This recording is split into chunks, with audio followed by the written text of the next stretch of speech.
Sa iba pang top story, naghain na ng electoral protest sa Presidential Electoral Tribunal o PET si Senador Bongbong Marcos para questionin ang resulta ng botohan sa pagka-vice-presidente noong nakaraang May 9 elections. Ayon kay Marcos, hilingin nila ang recount sa mga lugar na may election fraud at manipulasyon. Samantala, maaga pa lang ay nagtipon-tipon na sa tapat ng Korte Suprema ang mga taga-suporta ni Marcos. Si Erwin Temperante sa report. Kasabay ng pagsusumite ng electoral protest ni outgoing Senador Bongbong Marcos sa Presidential Electoral Tribunal, napuno naman ng mga nakapulang damit ang labas ng tanggapan ng Korte Suprema. Sa kabila ng malakas na ulan, hindi natinag ang mga supporters ng senador at inantabayanan ang pagdating nito. Nagkaroon ng dayaan, ito ang paliwanag ng kampo ng senador at nakasaad ito sa libo-libong pahinang dokumento na kanilang isinumite sa docket section ng Korte Suprema.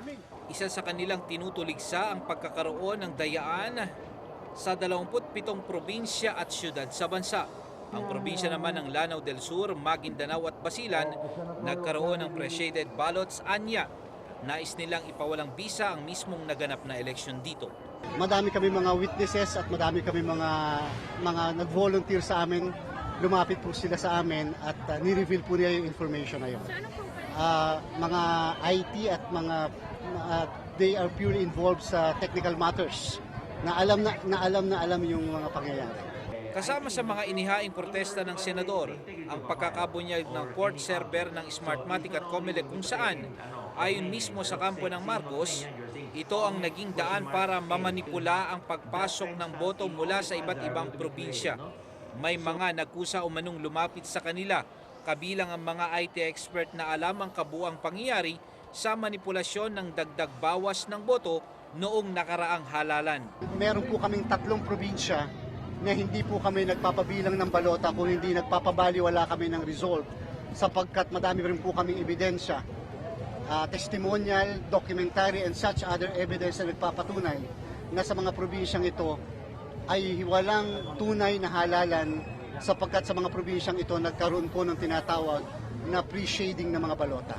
Isa pa sa hiling ng grupo sa kanilang electoral protest na maipakita kung papaano na isasagawa ang dayaan o manipulasyon sa automated election. Ang Presidential Electoral Tribunal o ang Supreme Court Anbanc ang humahawak sa mga kasong inihahain ng tumatakbong Vice President at President ng bansa.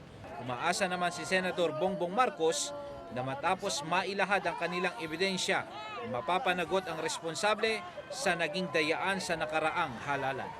I think that we should, since this is already before the court, I think that we bantayan na lang ninyo siguro ang magiging